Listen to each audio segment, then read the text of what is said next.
Welcome back, ladies and gentlemen, to Canadian Football Central CFL content for the fans, by the fans. And we got another Saskatchewan re-signing as Tevaughn Campbell has re-signed with the Riders. And this was for the 2026 season, so it looks like it's a one-year deal based on what I'm seeing here from 3 Down Nation. This was about a week ago the signing went through, but just now kind of getting a chance to chat about it. This is a good signing for Saskatchewan. Born in Scarborough, Ontario. Went to school in Regina. He's a national, so, keeping that national talent is important. He got 6 interceptions this past year with 18 defensive tackles in the 13 games he played. So it's one of those things where didn't even play a full season, was able to get a lot of success there. I think the only concern I do see here is that his first season he had in 2016 was his only full, complete season, really. He played 17 games that season, whereas he played 10, and 13. Not sure if that was always because of injury, but you got to think that with that. So definitely wanting to keep him healthy because the thing is that when he's healthy, it looks like he's really doing really well. He got a pick 6 last year. He got his first career CFL touchdown, and he was incredibly key with Saskatchewan, and with that, the success that came with him. And so it was interesting because he was with. Now, to be fair, I was saying that some of those stats from before, with his time in the CFL, but he's kind of been all over the place. As he was in the CFL from 2016 through 2018 with Saskatchewan and Montreal both years, then spends a lot of time away from Canadian football and just comes back for last year. Why was he away from that? Well, that's because he was with the New York Jets in his first season in 2019. Didn't play a single game there. However, then the next year goes to the Chargers. He's dressed for 14 games. He starts 4 of them, has an NFL interception, which he actually got for a touchdown. So he does actually have an NFL touchdown, and 22 total tackles in 2020. 2021 plays with the Chargers again. This time 16 games played, 7 games in which he had started. Doesn't get any interceptions, but 40 defensive tackles in the NFL. Then goes to Jacksonville, plays there for 3 years. He only plays a total of 7 games amongst all 3 years, doesn't start any of them, and only gets 3 tackles in his first season in Jacksonville. Comes back to the CFL, immediately makes an impact. So it's one of those things where this guy is shown to be very capable, whether he's playing in American or Canadian football.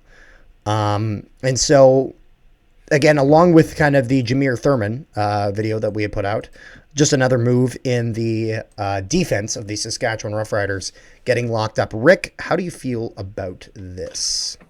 So, I'm just going to go out on a pure speculation. Okay. Thing.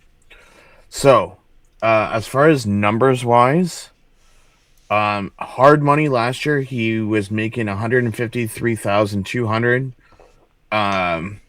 All the way up to a max of $163,600. I want to say he's probably going to like 170, 175. I was about to say probably 175, I imagine. So he's going to get it's a bit of a race. Well, you know what the thing is? There's not a single player in the Saskatchewan Roughriders roster that is probably going to get less money than they made last year. That's kind of the effect of winning the Grey Cup. Unless you were an injury-prone nightmare that didn't play any games and were no factor in the Grey Cup, which Tevaughn Campbell, not one of those guys. Pretty much everyone on that team is going to get a bit of a raise, and rightfully so, because of what they accomplished. They accomplished the ultimate goal when it comes to Canadian football. And again, he also has that added value of being a national, and you can't ignore it. You know what I mean? It's one of those things. There's Canadian ratio, as there should be, and it means that those guys are going to make the money because they're a high value asset, and you want to keep them around. And he went to school in Regina, played for the Rams, and so it makes sense that this is a guy that they want to keep him around. Those types of players are very easy to market. Guys that either played college there or are from there. It's easy to market them. He's a damn good player. It all just aligns, you know what I mean? And so with that, he's going to be sticking around in Saskatchewan. So all in all, I think this is a pretty good move. All we got to know is hopefully eventually we'll learn about player salaries, and that'd be able to give us a little bit more depth. But surely the information's coming out. But yeah. But all in all, I think this is pretty all right. Is there anything else you got there, Rick, in regards to The your signing? thoughts on this? At least the three-headed monster on DBs is back together with Roland Milligan Jr. Jr., Marcus Stiles, and Tevaughn Campbell. Yep. Yeah. The No, fun fact is, that had to be a big priority. You got to imagine for Sask. Dalkey, the one that everyone got mad at last year for Saskatchewan. Yep. Do you remember that one game where the DB player, they played Montreal and everyone was shitting on him last year? Okay. Well, he got re-signed too, so. No. Everyone's getting money in Saskatchewan. Well, you know what? Did it turn out so bad for them? I don't think it did. They got the ultimate goal, so Saskatchewan's going to try everything they can to go back to back, and only time will tell if it ends up there. So thank you guys so much for tuning into this video. Make sure you guys leave a like, share it around, and subscribe if you haven't already. Also, if you guys haven't, make sure you guys join our Discord. Link in the description below to our Discord. We discuss all things CFL, NHL, all sorts of sports stuff. And we got more content coming out in the next few days. In the next week, next couple weeks, we got a lot coming out. There's a lot of signings going on. And in addition to that, Rick, take it away.